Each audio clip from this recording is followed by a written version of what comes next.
Of course, with women's football, we talk about the journey from the women's football strategy to the launch of the women's football campaign and the women's football link, which is some of the projects that we've already started to initiate since last year. And of course, from a FIFA perspective, we have our regional office as well here in Rwanda. So we're truly interested in the development of football in the country of Rwanda. And our presence together with my friend Amel, who's joining me from the Comoros, it's a sign of that commitment by FIFA to make sure that we continue to capacitate the game in the right way. We have seen a lot of good progress from Rwanda in terms of women's football since we first launched the strategy. One of the examples I have is that the first time I came to the country, the national team had been withdrawn from participation in a major tournament. And they say to me, Tuba, the scores are too high. It is embarrassing and it is humiliating for us as a country. We must first work on getting the girls playing better. And I say to them, every time you put the girls on the field, you're already winning despite the result. And I've been following the great progress of our national teams. Coach is here, and we are grateful for his work. You just beat my home country of Zimbabwe in the Women's Under-20 World Cup qualifiers. And I was in Zimbabwe in June, and I told them, Rwanda is serious. Look how they beat you on the field.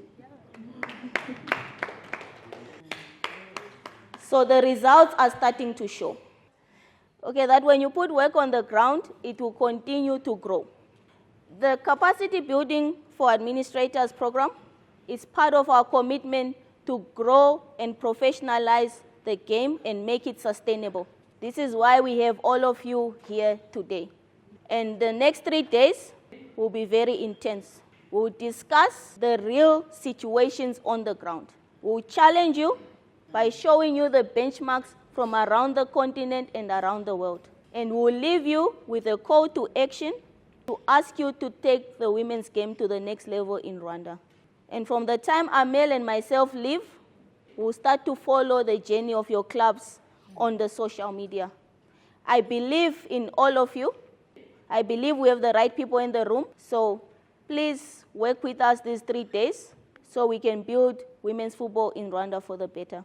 With that, I say thank you to the commission, to the committee, the Women's Football Commission and Committee, led by the commissioner, to the association and all the representatives, the different departments from the association, including Mirel, who's acting women's football manager. Before Mirel, of course, we had Anne, who I was also very close to, and may her soul continue to rest in peace. So thank you to all of you, stakeholders that are present today, all the clubs, regional associations represented here today, the media, of course, coach and the team from the national teams that's also here. We are excited for these next 3 days. Thank you. Thank you so much.